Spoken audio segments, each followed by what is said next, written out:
Astro vastu predictions 2024। Astro vastu predictions हैं क्या, उसको समझने के लिए पहले हमें एस्ट्रो वास्तु को समझना पड़ेगा। अब एस्ट्रो और वास्तु, एस्ट्रोलॉजी और वास्तु से मिल के बना है, दोनों को कंबाइंड करके बनाया गया है। मैं इसको एक छोटे से एग्जांपल से आपको समझाती हूँ कि एस्ट्रो वास्तु क्यों रिक्वायर्ड है, केवल हम वास्तु पे वर्क क्यों नहीं कर रहे। वास्तु पे जब हम काम करते हैं तो एक फ्लोर, एक घर में अगर 3 भाई भी रह रहे हैं तो तीनों को अलग अलग फल मिल रहा है। एक बिल्डिंग में 3-4 फैमिलीज रह रही है, तीनों चारों को अलग अलग फल मिल रहा है। तो ये क्यों होता है, जबकि सबकी सेम एंट्री है, सबकी अगर किसी की S6 की एंट्री है तो सबके साथ ही प्रॉब्लम्स होनी चाहिए। किसी किसी का बहुत अच्छा चल रहा है, किसी के साथ ज्यादा प्रॉब्लम है, किसी के साथ कम प्रॉब्लम है। तो जब उनके एस्ट्रोलॉजिकल चार्ट देखे गए तो उसमें पता चला कि जिनकी प्रॉब्लम्स बहुत ज्यादा हैं वो राहु की दशा चल रही है, उनकी राहु की अंतर्दशा चल रही है उनकी, और जिनका अच्छा चल रहा है उनकी किसी पॉजिटिव प्लैनेट की दशा चल रही है।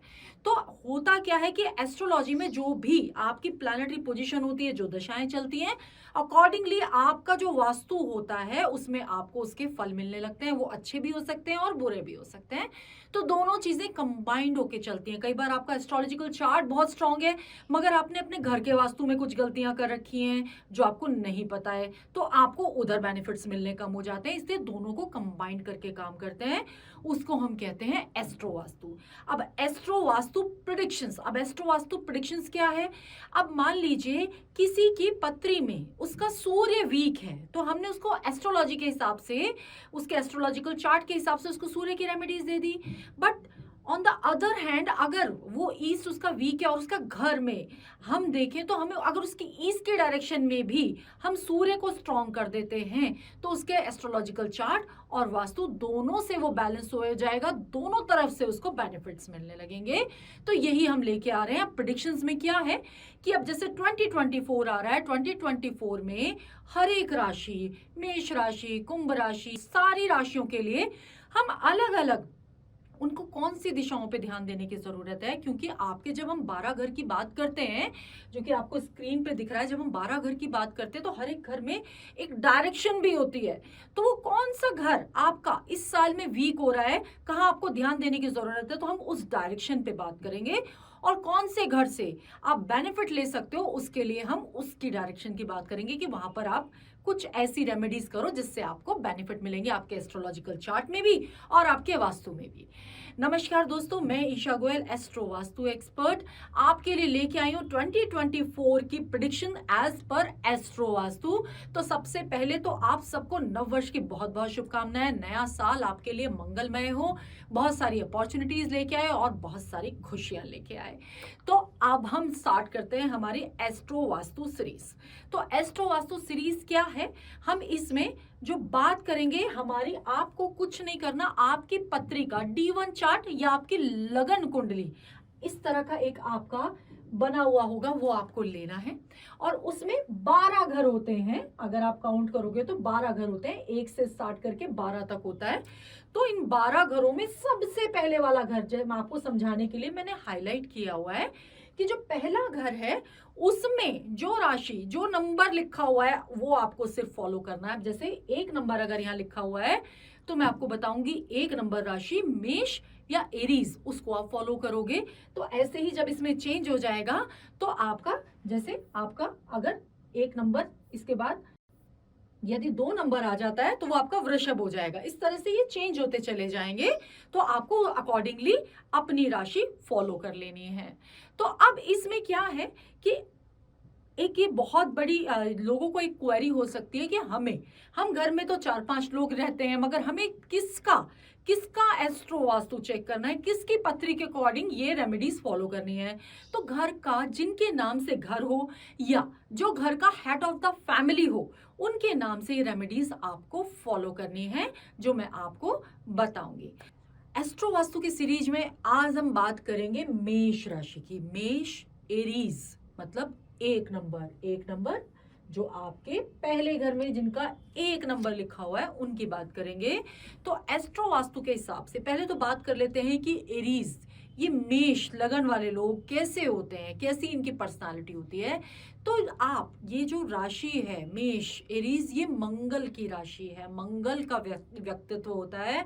तो ऐसे लोग ज़्यादा दखलंदाजी अपने काम में किसी की बर्दाश्त नहीं करते, स्वतंत्र विचारधारा वाले लोग होते हैं, एग्रेसिव होते हैं, अपने काम को लेके फोकस्ड होते हैं, किसी की ज़्यादा अपने काम में कुछ भी आपका कुछ दखलंदाजी बर्दाश्त नहीं करते। मेष राशि वाले लोग मोस्टली इनकी तकनीकी शिक्षा बहुत अच्छी होती है, अच्छे इंजीनियर्स होते हैं, खेल जगत में अच्छा नाम बना सकते हैं और इनकी अपनी फिजिक पे बहुत ध्यान देते हैं, अपने शरीर पे बहुत ध्यान देते हैं। तो मंगल जिनका स्ट्रांग होता है वो बहुत ज़्यादा उनकी एक बॉडी बिल्ट में वो दिखाई देता है। तो इनके लिए मेरे पास एक टिप है, जो एरीज जिनका 1 नंबर है, जो मंगल जिनका स्ट्रांग है, ये जो लोग होते हैं ये पैसा कमाने में बहुत ज़्यादा स्ट्रांग होते हैं। तो पैसा आप निवेश करो तो सोच समझ के करो, पैसा निवेश करने से पहले डरते नहीं हैं। तो पैसा निवेश करें, सोच समझ के करें, बेनिफिट्स आपको डेफिनेटली मिलेंगे, मगर फिर भी एक बार सोच समझ के निवेश करना चाहिए। ऐसे लोगों को इन्वेस्टमेंट में थोड़ा सा ध्यान रखना चाहिए। तो मेष राशि वालों के लिए जो मेरे जिन राशियों से बेनिफिट आने वाले हैं, सबसे ज़्यादा स्ट्रॉन्ग जो चीज है इस साल में 2024 में, जिसका ऐड है 8 नंबर, इनके लगन में, इनके पहले घर में यहाँ पर ही गुरु विद्यमान है, गुरु विराजमान है इस साल के लिए। तो गुरु जब यहाँ आ जाते हैं तो इस साल में जो इनके लिए सबसे अच्छी चीज है, ये अपने ईस्ट की डायरेक्शन को जितना ज्यादा स्ट्रॉन्ग रखेंगे वो इनके लिए बेनिफिट्स लेके आएगा। तो ईस्ट की डायरेक्शन में आप अपने किसी गुरु की फोटो लगा सकते हैं, अपने ईस्ट की फोटो लगा सकते हैं। आप जिनको भी मानते हैं, किसी ना किसी गुरु को फॉलो करते हैं तो ईस्ट में लगा दीजिए, नहीं तो आप जिस भी भगवान को फॉलो करते हैं, महादेव को फॉलो करते हैं या साईं बाबा को फॉलो करते हैं, जिनको भी आप फॉलो करते हैं, आप ईस्ट में उनकी फोटो लगाएं और उससे आपको ब्लेसिंग्स मिलेंगी इस साल में। अब ईस्ट की डायरेक्शन में जब गुरु है तो ये आप जब ईस्ट की डायरेक्शन को एनर्जाइज करोगे तो इस साल में आपकी जो भी बुरी आदतें हैं वो छूट जाएंगी और आपकी पर्सनालिटी में एक नया निखार आएगा इस साल में 2024 में। इसके साथ ही आपको फोकस करना है अपने घर की वेस्ट वॉल पे। जी, वेस्ट वॉल आपके लिए बहुत इंपॉर्टेंट रोल प्ले करेगी इस साल में। तो वेस्ट वॉल पे आपको अपने काम से रिलेटेड पिक्चर्स, आप कोई मैनिफेस्टेशन कर सकते हो, आप जो भी चाहते हो आप वो प्रेजेंट टेंस में अगर मैनिफेस्ट करते हो वेस्ट की वॉल पे तो वो आपके लिए बेनिफिट्स लेके आएगा। वेस्ट की वॉल पे आप अपने काम से रिलेटेड ब्रांडिंग करते हो तो वो आपके लिए बेनिफिट्स लेके आएगा। अपना सर्टिफिकेशंस वगैरह भी लगा देते हो तो वो आपको गेन्स में कन्वर्ट हो जाएगा इस साल में। तो आप अपनी वेस्ट वॉल यूज कीजिए। आपके घर का सेंटर, आपके घर का जो सेंटर है, आपका जो ब्रह्म स्थान है वो खाली रहना चाहिए। इस चीज का बहुत ध्यान दीजिए इस साल कि आप अपने घर के ब्रह्म स्थान में आपके कोई आपने वजन तो नहीं रख दिया है, आपके ब्रह्म स्थान में कोई हैवी आपने फर्नीचर तो नहीं रखा हुआ है, ब्रह्म स्थान में कोई आपने कोई डार्क कलर्स कुछ इस तरह की चीजें तो नहीं कर दी हैं जिससे नेगेटिविटी आपके घर में आ रही। कोई वॉशरूम या किचन अगर आपके ब्रह्म स्थान में बनी हुई है तो आपको उसको ट्रीट करा लीजिए, नहीं तो इस साल वो आपके लिए प्रॉब्लम्स लेके आने वाली है। इसके साथ ही आपको अपनी नॉर्थ ईस्ट में, अपने नॉर्थ ईस्ट में अगर आपने मंदिर नहीं बनाया हुआ है तो बनाना है, और मंदिर बनाया हुआ है तो मंदिर में आपको इस साल एक मंगल कलश रखना है। ये मंगल कलश आपके लिए इतना चमत्कारी होगा इस साल कि आपके लिए बेनिफिट्स लेके आएगा, आपको प्रॉपर्टी, आपका बड़ा वाहन लेने में आपको आगे बढ़ाएगा इस साल में 2024 में। तो वो मंगल कलश है क्या?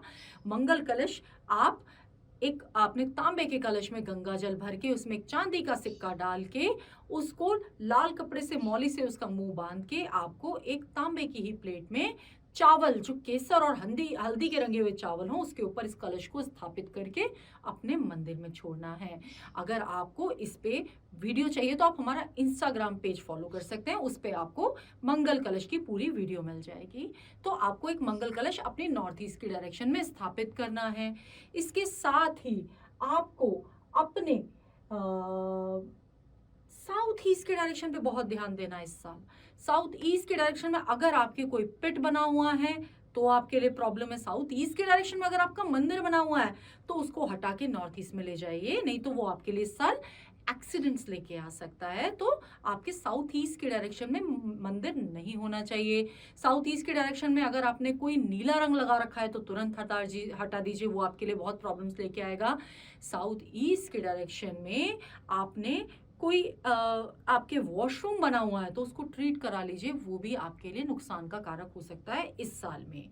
तो आपको इस साल में अपनी जो बेनिफिट्स क्रिएट करनी है आपकी ईस्ट के डायरेक्शन से, आपकी वेस्ट वॉल से और सेंटर से, आपके घर के ब्रह्म स्थान से। और आपको ध्यान रखना है स्पेशली अपनी साउथ ईस्ट के डायरेक्शन का, जहां से आपको इस साल में प्रॉब्लम्स आ सकती है। तो साउथ ईस्ट के डायरेक्शन में अगर कोई डिफेक्ट्स हैं तो उनको ट्रीट करा लीजिए। मैं Isha Goyal, astro vastu expert builders नेवी दिशा में आपका स्वागत करती हूँ। आप हमारे चैनल को अगर आपने सब्सक्राइब अभी तक नहीं किया है तो प्लीज कर लीजिए। नई नई इंटरेस्टिंग वीडियोस देखने के लिए हम आपके लिए नए नए टॉपिक्स लेके आते रहेंगे। और वीडियो आपको कैसी लगी कमेंट बॉक्स में बताना ना भूलें। कमेंट बॉक्स में कमेंट जरूर कीजिए। नमस्कार।